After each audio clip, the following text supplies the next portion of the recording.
Social media पर जैन समाज के सबसे ही लोकप्रिय जैन न्यूज़ चैनल महालक्ष्मी की ओर से पर्युषण कल हो गए पूरे और क्षमामणि कल है। उसके बीच में आपके पास आदर जयंत आज आ रहे हैं, शुरू कर रहे हैं आपके पास कल की अनंत चतुर्दशी की घटना के साथ। उस समय के दृश्य देख रहे हैं आप, ये ऋषभ विहार दिल्ली से, जहाँ पर आचार्य श्री सुनील सागर जी महामुनि के समय इंद्रध्वज विधान चल रहा है और साथ में हुआ था कल 12वें तीर्थंकर वासु पूजन मोक्ष निर्णय का। जब वह आ रहा था तो उनके सामने एक चिट्ठी रख दी गई सामने। जैसे ही बात चल रही तब वासु पूज्य भगवान की पूजा चल रही थी।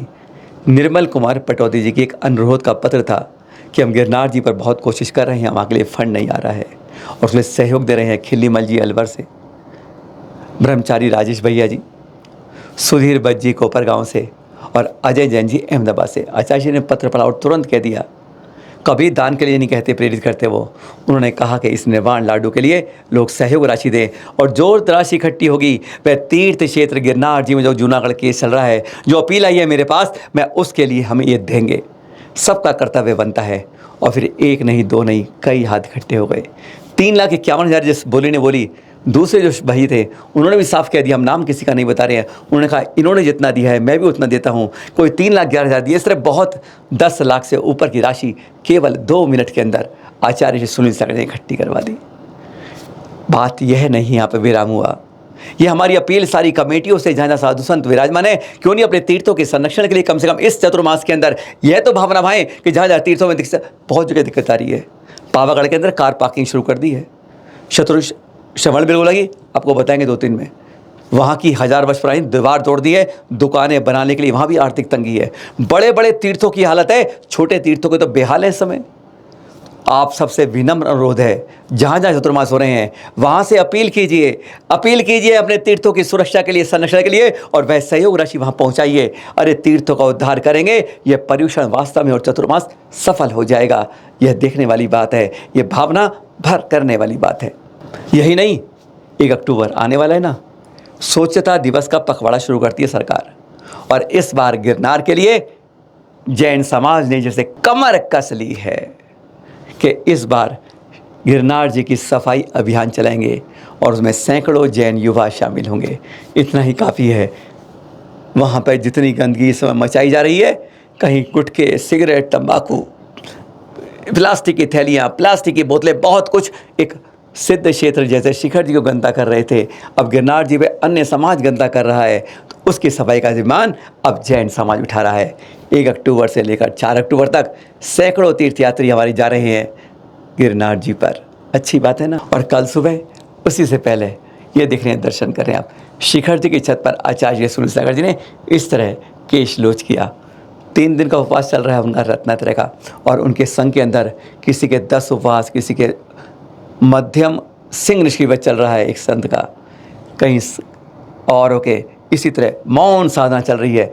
ऐसा संघ विराजित है ऋषभ विहार में। परसों आपको जानकारी दी थी गोमटगिरी के बारे में, दृश्य देख रहे हैं आप। गजब की बात होती है, हम अपनी जब क्यारियाँ बनाते हैं, पौधे लगाने की कोशिश करते हैं, तो वहाँ पर कलेक्टर साहब के आदेश से पुलिस आके सब कुछ बर्बाद करती है, उनको पकड़कर थाने ले जाती है।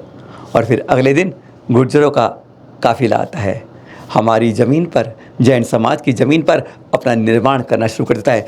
कलेक्टर की उपस्थिति के अंदर, कलेक्टर की अनुमति से, पुलिस के प्रशासन के सहयोग से। गजब की बात है।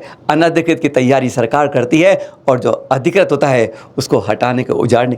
कैसे हमारे शिवराज जी आपका शासन चल रहा है, कैसे मोदी जी आप कहते हैं कि हम बहुत बड़ा जानते हैं, हम सबके समाज की बात करते हैं, और आज यह हो रहा है जैन समाज के साथ। मध्य प्रदेश के अंदर आवाज़ उठाई, फिर समाज इकट्ठा हुआ था, आपको बताया था, और एक आवाज़ से अब सब बटन लग। इंदौर से एक आवाज़ उठी है, एक बिल्कुल की शंघाई वजह है कि हम एक हो सकते हैं तो आप भी हो सकते हैं। जमते गए। अब साफ थी, कलेक्टर अपनी बात को गलत करे, अनधिकृत कब्जे को हटाए, अधिकृत जिसकी ज़मीन है उसके साथ होनी चाहिए। थाने का घेराव शुरू हो गया, थाने के सामने नमोकाल मंत्र जाप शुरू हो गए, रात के लिए बिस्तर जमा हो गए, रात भर पहरा। अब यहाँ से उठना नहीं है, दिन और रात देखना नहीं है। जब यह जज्बा आता है तो कहते हैं बड़े बड़ों की कान खड़े हो जाते हैं, पैरों के अंदर अंगड़ाइयाँ बंद हो जाती हैं, बिस्तर से उठना पड़ता है। कैलाश विजयवर्गीय के साथ और कलेक्टर के साथ रात को 2:30 बजे मंत्रा शुरू होती है। ये मंत्रा के दृश्य देख रहे हैं। कैलाश विजयवर्गीय जी भाजपा के राष्ट्रीय महासचिव हैं। अब भाजपा वाले इस समय विरोध तो कर रहे हैं हमारे समाज का, पता नहीं ये ना जो खोपड़ी गिनने का तरीका जो होता है, वोट बैंक के अंदर हाथ मारने का तरीका होता है, बस वहीं पर जैन फिसल जाता है। और यही उन्होंने आश्वासन दिया कि हाँ हम आपकी सुनेंगे। अब ये सुनेंगे क्या, ये तो बात की बात बताएगी। पर एक बात, 6 बजे तक धरना चलता रहा, आवाज़ उठती रही। 2-3 दिन का समय लिया है, पर हमारे समाज को देखना होगा, हमारी अधिकृत ज़मीन से 1 इंच का टुकड़ा नहीं जाना चाहिए। पीछे से रास्ता है, पीछे रास्ता बनाइए। क्यों हमारी अधिकृत ज़मीन से ये कब्जा लेने की मुहिम शुरू होती है? आज रास्ता बनाओगे, कल और कुछ बनाओगे, चारों तरफ मंदिर बनाओगे, लोग जाएंगे और हमारा तीर्थ मिटता शुरू होगा। हर जगह का इतिहास हो रहा है ये आज 77वें आज़ादी के साल के अंदर। कल बताया था आपको मंदारगिरी का पार्ट 1 में कैसे हमारे शिखर के पास श्री मंदार काशी विश्वनाथ मंदिर की शुरुआत हो रही है। अभी 10 बाई 15 का है, उसे हज़ारों फुट का बनाने की एक कोशिश हो रही है बिहार पर्यटन क्षेत्र के द्वारा। 200 करोड़ का सरकार फंड दे रही है। गजब की बात है, जहाँ 2 पैसे जैन समाज के लिए नहीं दिए जाते हैं, वहाँ 200 करोड़ के सामने एक मंदिर बनाने के लिए, रास्ता ख़त्म करने के लिए हो जाए। ये कल पार्ट 1 था। पार्ट 2 में तो कोई ज़मीन से लेके ऊपर लेके जाएंगे, पूरा इतिहास बताएंगे। जागने वाली बात है। पावागुरी उधर क्षेत्र पावापुरी का, और इधर चंपापुर मंदारगिरी का, ये त्रिकोण बनता है शिखर जी से। अगर शिखर जी इतने यात्री आते हैं, वहाँ से बसों की व्यवस्था कर दी जाए तो हमारे इधर के तीर्थ काफ़ी है। जम्मू आदि बहुत क्षेत्र है हमारा ये, एक बस इधर जाए, एक बस पावापुरी तरफ जाए तो हमारे ये तीर्थ सुरक्षित रह सकते हैं। बार बार अपील कर रहे हैं आप लोगों से, जागिए कमेटियाँ, जागिए और कुछ काम करिए। आज भी सुनिएगा मंदारगिरी पार्ट 2 के अंदर कैसे खतरे की घंटी बजती जा रही। नैनागिरी में फिर लूटपाट, फिर चोरी, ताले तोड़ दिए गए। 15वां मंदिर है ऋषभनाथ भगवान जी का और 33वां मंदिर है मुनीश्वर भगवान जी का। सुबह जानकारी मिली, कहते हैं 2 गार्ड है, एक छुट्टी पर था और दूसरा किसी काम से गया, और जैसे चोरों को भनक थी कि दोनों गार्ड नहीं है और फट फट फट फट ताले तोड़ दिए गए। गनीमत है भगवान की ऊर्जाओं का यहाँ पर, और रक्षक देवी देवता था कि इस बार कुछ लेके नहीं जा सके। उन्हें कुछ एहसास हो गया कि वह इधर आने लगा है, पट पट फट पट भाग गए। कुछ सीसीटीवी में कुछ चेहरे पहचानने की कोशिश कर रही है पुलिस, पर कोई फ़ायदा नहीं। नवंबर पिछले साल की तो घटना ही है, जब 33 से लेकर 40 तक के लगातार 33 नंबर इस बार भी और 33 नंबर पिछली बार भी ताले तोड़े गए थे, छत्र आदि की चोरियां हुई थी। हमारी बेशकीमती यहाँ पर ऐतिहासिक धरोहर है यहाँ पर, और उसके अंदर बार बार, उससे पहले भी एक बार छत्रों की चोरी हो चुकी है। यहाँ लगातार चोरियाँ हो रही हैं। पुलिस किसी को कुछ खुलासा नहीं कर पा रही है, दावे बहुत करती है, हम ये कर देंगे, वो कर देंगे, पकड़ लाएंगे, साफ़ कर देंगे, खुलासा कर देंगे, पर नहीं।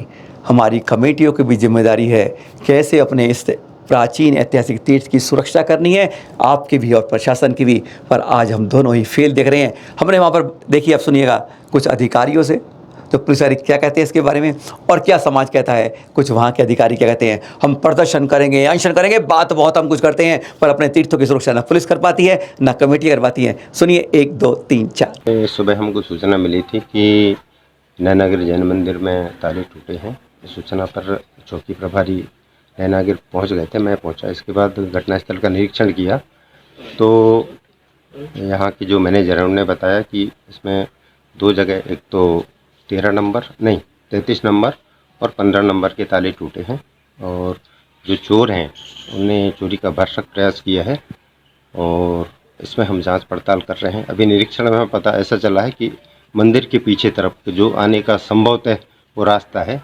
संभव तो वहीं से आए। हम प्रयास करेंगे कि उसमें हर संभव कोशिश करेंगे कि इनको दस्तयाब करें, और हमारा प्रयास जारी।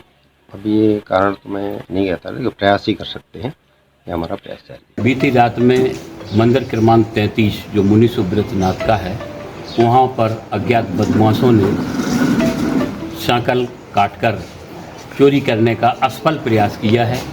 इसी तरह मंदिर क्रमांक 15 जो ऋषभनाथ जिनालय के नाम से जाना जाता है, वहाँ पर भी कुंडी तोड़ने का प्रयास किया है। और भी अन्य मंदिरों में वो है बदमाश देखते रहे हैं, और चोरी की बहुत बड़ी वारदात करने का प्रयास किया गया है।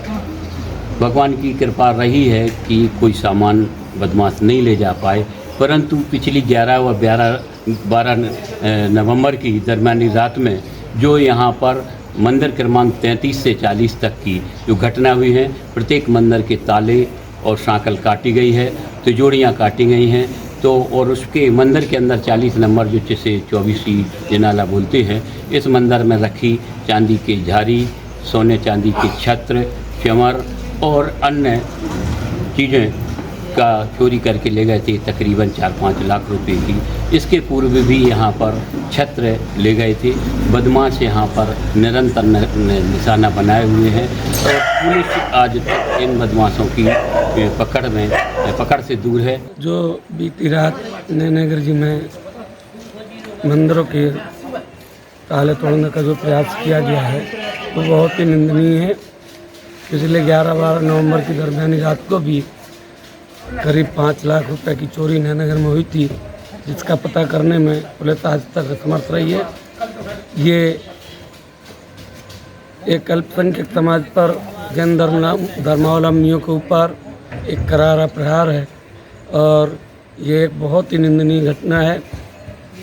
अगर इस तरह की घटनाएं होती रहीं और उनका पता नहीं लगाया गया, जिस तरह से पिछली घटना में लापरवाही की गई है चोरी का पता करने में, और इस बार भी अभी तक कोई ऐसा समझ में नहीं आता है कि कोई सार्थक प्रयास किए जाएंगे, तो हमें लगता है जैन समाज को जो शासन हल्के में ले रहा है उसे ये बहुत बड़ी गलती कर रहा है। जैन समाज जब भी उग्र होगा तो सारी चूल्हे हिला करके रख देगा शासन और प्रशासन की। हम लोग ज्ञापन के माध्यम से प्रशासन को एक बार चेतावनी देंगे कि अगर हमारे क्षेत्र के पर्वतराज की चोरी का पता नहीं लगाया गया तो हम सारे संगठन मिल करके और एक बार चेतावनी देंगे। उसके बाद हम उग्र प्रदर्शन, धरना, चक्का जाम आदि कर सकते हैं। प्रशासन की सारी जवाबदेही होगी, क्योंकि हमने एक बार प्रशासन को पहले भी चोरी में चेताया था। आज तक 1 साल होने को आया है, आज तक कोई कार्रवाई नहीं हुई, कोई चोरी का खुलासा नहीं हुआ।